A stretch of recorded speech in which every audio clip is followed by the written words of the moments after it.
तो दोस्तों आज जिस मूवी को हम एक्सप्लेन करने जा रहे हैं उसका नाम है वैम्स और ये रिलीज हुई थी ईयर 2012 में। मूवी काफी ज्यादा इंटरेस्टिंग होने वाली है, इसलिए बस आपसे इतना ही कहूंगा, मूवी के एंड तक बने रहिएगा। चलिए ज्यादा देर न करते हुए हम एक्सप्लेनेशन स्टार्ट करते हैं, पर उससे पहले आप चाहो तो हमारे अदर चैनल को भी सब्सक्राइब कर सकते हो, लिंक नीचे डिस्क्रिप्शन में दिया हुआ है। तो मूवी स्टार्ट होती है और हमें दिखाई जाती है मूवी की मेन कैरेक्टर फुलझड़िया। एक्चुअली दिखाई नहीं जाती है, फुलझड़िया की स्टोरी सुनाई जाती है। एक्चुअली में फुलझड़िया एक वैम्पायर है और इसे वैम्पायर बनाया है इसकी ही लीडर पिचकुलवती ने। परंतु दोस्तों मैं आपको बता दूं कि पिचकुलवती बिल्कुल भी अच्छी लड़की नहीं है। और यहीं पर हमें फुलझड़िया के बारे में एक बात और बताई जाती है कि फुलझड़िया पिछले 50 सालों से वैम्पायर है। और दोस्तों वैम्पायर के बारे में आप एक बात तो जानते ही हो कि उनकी एज कभी नहीं बढ़ती। तो ठीक ऐसा ही फुलझड़िया के साथ होता है कि उसकी एज नहीं बढ़ रही थी। इसी चलते उसे बीच में एक बंदे अदरक नंदन से प्यार भी होता है, परंतु उसकी एज नहीं बढ़ रही थी। तो ऐसे में अदरक नंदन को शक न हो जाए, इसलिए वह उसे न चाहते हुए भी छोड़ देती है। खैर इनकी लव स्टोरी में पलंग तो नहीं टूटते हैं, परंतु दिल टूट जाते हैं। जिसके बाद फिलहाल अब फुलझड़िया सिंगल ही है और अपनी ही एक वैम्पायर कलीग चुटकुनी के साथ रहती है। पूरा दिन ये लोग कॉफिन में बंद रहते हैं और रात में ही घर से बाहर निकलते हैं, क्योंकि दोस्तों वैम्पायर के बारे में आप जानते हो कि वो धूप में नहीं रह पाते हैं। और यहाँ पर हम देख पा रहे हैं कि ये लोग हॉस्पिटल में जॉब करती हैं, जहाँ पर इनकी नाइट शिफ्ट लगती है। और इनके साथ साथ इनकी ही लीडर पिचकुलवती, जिसके बारे में मैंने आपको बताया था,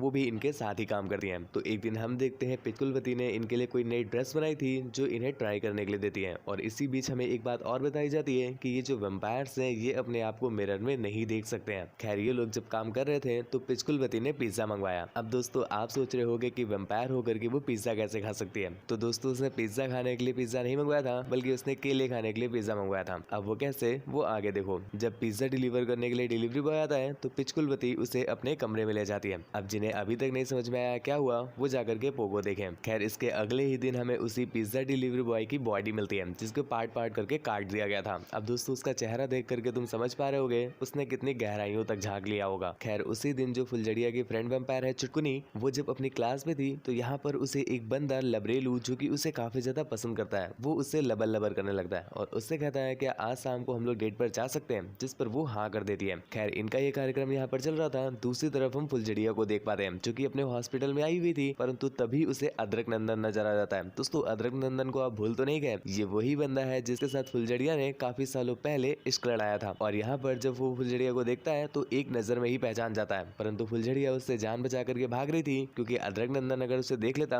तो उससे जरूर पूछता है कि तुम बूढ़ी क्यों नहीं हुई, मैं तो बूढ़ा हो गया। तो वो उसे ना ढूंढ पाए, इसलिए फुलझड़िया वहां से भागने की कोशिश करती है, परंतु अदरक नंदन उसके पीछे हाथ पैर मुंह नाक कान सब कुछ धुल करके पड़ जाता है और आगे जाकर उसे पकड़ भी लेता है और उससे सेम वही क्वेश्चन करता है। परंतु फुलझड़िया उसका रिप्लाई देते हुए कहती है कि अंकल जी आप कौन। इस पर अदरक नंदन को काफी अजीब लगा कि फुलझड़िया उसे अंकल क्यों बोल रही है, तो वो उसे सब कुछ क्लियर करता है। जिस पर फुलझड़िया कहती है कि अरे अरे अच्छा आप अदरक नंदन हो क्या, मैं फुलझड़िया नहीं हूँ, मैं उनकी बेटी हूँ। अर्थात यहाँ पर फुलझड़िया खुद को ही खुद की बेटी बता रही है, ताकि उसे एज डिफरेंस के बारे में कुछ भी एक्सप्लेन ना करना पड़े। परंतु यहाँ पर अदरक नंदन को पूरा भरोसा था कि ये फुलझड़िया ही है, तो वो उससे बार बार कहता है कि नहीं तुम फुलझड़िया ही हो। तो यहाँ पर फुलझड़िया उसे क्लियर करने के लिए ये शायरी सुनाती है, जरा आप सुनिएगा। अरे चाचा शायद आप गए हो भटक, ये मैं हूँ उनकी बेटी, उनके तो न जाने कब के गए हैं लटक, फटके फ्लावर हो गई है जो थी पहले गुल्लक, इतना बजाया आपने जैसे मानो हो वो ढोलक, छोड़कर चले गए थे दोबारा दिखाई न झलक, आपकी यादों में उंगलियां चला करके पढ़ती थी वो गर्मा गर्म पुस्तक। अब उसकी ये शायरी सुनकर के अदरक नंदन को क्लियर हो जाता है कि हाँ वो उसकी बेटी ही है। अगले ही दिन चुटकुनी और लबरेलू चले जाते हैं डेट पर। डेट से आने के बाद लबरेलू उसे अपने रूम में ले जाता है और यहाँ पर वो दोनों चुम्मा चाटी कर पाते इससे पहले ही उसके पेरेंट्स वहाँ पर पहुंच जाते हैं। पेरेंट्स के आने की वजह से सिचुएशन खराब हो गई तो उन्हें अलग होना पड़ा, वरना यहाँ पर आपको एक मस्त टपाटप वाला सीन देखने को मिल सकता था। खैर अब पेरेंट्स आ ही गए हैं तो आप लोगों की तरह उसे भी फ्रेंड बोल करके इंट्रोड्यूस कराना पड़ा, परंतु जो लबरेलू के डैड हैं वो एक वैम्पायर हंटर हैं और वो चुटकुनी को देख करके उस पर शक करने लगते हैं। तो इसलिए वो अगले दिन लबरेलू को मना करते हैं उससे मिलने के लिए, परंतु लबरेलू तो अब इश्क में पड़ चुके हैं तो वो अपने डैड की बात नहीं मानते,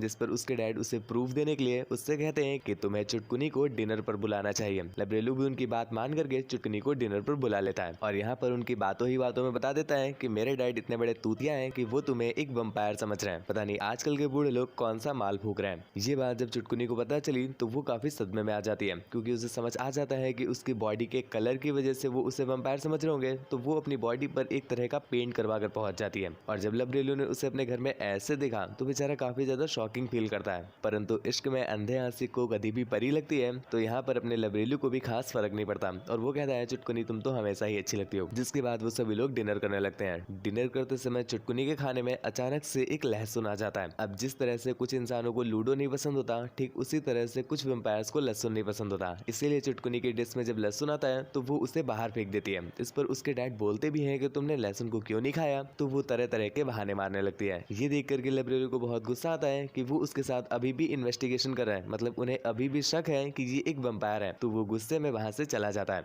और अब यहाँ पर बस उसके डैड और उसकी मॉम ही बचे हैं। तो चुटकुनी उन्हें हिप्नोटाइज करने की कोशिश करती है, परंतु वो ये भूल गई कि वो एक वैम्पायर हंटर है। तो उन्हें तो सब कुछ पहले से ही पता था, इसलिए वो अपनी ट्रिक लगा करके उससे हिप्नोटाइज नहीं होते हैं। परंतु यहाँ पर उन्हें पूरी तरह से क्लियर हो जाता है कि चुटकुनी एक वैम्पायर ही है। यहीं पर दूसरी तरफ हम देखते हैं फुलझड़िया अदरक नंदन के साथ बैठी हुई है एक बार में और अब अदरक नंदन को सब कुछ सच सच पता चल चुका है। जिस पर वो फुलझड़िया से पूछता भी है कि तुमने आखिर मुझे छोड़ा क्यों। जिस पर फुलझड़िया बताती है कि मैं एक वैम्पायर थी और तुम एक इंसान थे, हम दोनों कभी साथ रह ही नहीं सकते। ये सुनकर के अदरक नंदन को काफी दुख होता है और ऑलरेडी उसकी वाइफ कोमा में थी, तो इस बात को लेकर भी वो काफी दुखी था। तो वो वहां से उठकर चला जाता है और बाद में बात करने के लिए कहता है। और यहीं पर दूसरी तरफ हम देखते हैं चुटकुनी और लबरेलू को, जो कि एक होटल में आए हुए हैं और यहाँ पर वो दोनों साथ में बैठ करके मूवी देख रहे हैं। मूवी देखने के बाद बन जाता है उनका मूड और वो करते हैं बेड पर उछल कूद। जिसके बाद लबरेलू ने चलाई अपनी गोली और चुटकुनी ने खेली दही की होली। खैर इनका ये कार्यक्रम काफी धुआंधार चलता है, परंतु आधी रात में ही जो चुटकुनी थी वो उठ जाती है, क्योंकि दोस्तों ये लोग रात में ही निकल सकते हैं ना, सुबह निकल नहीं सकते। तो वो आधी रात में उठ करके वहां से जाने लगती है। परंतु जब वो दीवारों पर चलते हुए जा रही थी तो लबरेलू ने उसे देख लिया। ये देख करके वो काफी डर जाता है और अगले ही दिन से उससे दूरियां बनाना स्टार्ट कर देता है। चुटकुनी जब देखती है कि वो उससे दूर जा रहा है तो वो उसके पीछे पीछे आती है।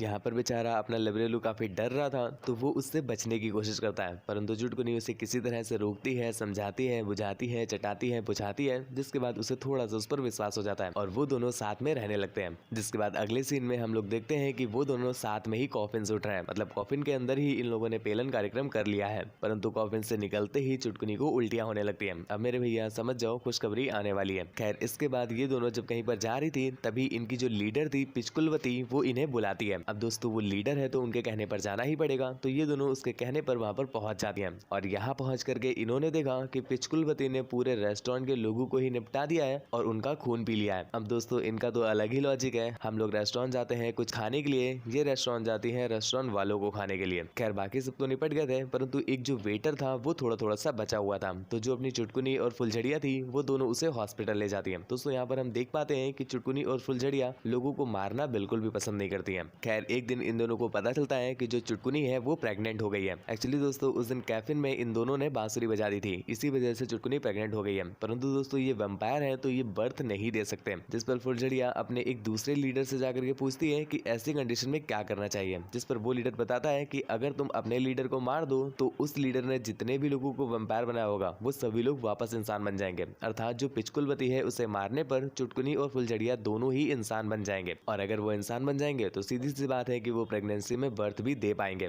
खैर अब आइडिया तो मिल गया है और इस पर काम करना भी ये लोग स्टार्ट कर देते हैं। जिस पर ये लोग हेल्प लेते हैं लबरेलू के फादर की, क्योंकि दोस्तों वही तो थे ना वैम्पायर हंटर। परंतु फुलझड़िया इस काम को निपटाने से पहले अदरक नंदन की हेल्प करना चाहती थी, क्योंकि दोस्तों उसकी जो वाइफ थी वो कोमा में थी ना, इसलिए वो उसकी जान बचाने के लिए एक दूसरे वैम्पायर लीडर को बुलाती है और उससे कटवा करके उसकी वाइफ को वापस ठीक कर देती है। अदरक नंदन ये देख करके बहुत खुश होता है कि जो उसकी वाइफ है वो वापस यंग हो गई है और काफी ज्यादा हेल्दी हो गई है। इस चीज के लिए वो फुलझड़िया को थैंक यू भी करता है और यहाँ से फुलझड़िया सीधा जाती है लबरेलू के पिताजी के पास और उनसे कहती है कि प्लीज आप हमारी हेल्प करें पिचकुलवती को मारने के लिए। जिस पर वो भी एग्री कर देते हैं और वो लोग पूरी टीम लेकर के पहुंच जाते हैं पिचकुलवती को मारने के लिए। यहाँ पर पिचकुलवती एक बंदे के साथ उंगल क्रिया करवा रही थी और इसी बीच वह उसका खून पीने की कोशिश करती है। इतने में ही ये लोग वहाँ पर पहुंच जाते हैं और यहाँ पर हमें एक सोलो वर्सेस स्क्वाड देखने को मिलता है, परंतु वो लोग किसी तरह से उसका सर काट करके एक कॉफिन में बंद कर देते हैं, जिस वजह से पिचकुलवती की मृत्यु हो गई। और यहाँ पर फाइनली चुटकुनी और फुलझड़िया इंसान बन जाते हैं। अब दोस्तों वो इंसान बनेंगे तो वो अपनी करंट एज में भी आ जाएंगे ना। तो जो चुटकुनी थी वो तो अपनी सेम एज में ही रहती है, क्योंकि उसे वैम्पायर बने बस 1-2 साल ही हुए थे। परंतु जो फुलझड़िया थी दोस्तों मैंने आपको बताया कि वो 50 सालों पहले वैम्पायर बनी थी, इसलिए उसकी एज काफी ज्यादा बढ़ जाती है और वो बूढ़ी हो जाती है। ये देख करके चुटकुनी को बहुत हर्ट होता है कि उसकी फ्रेंड काफी ज्यादा बूढ़ी हो गई है और उसकी डेथ हो जाएगी।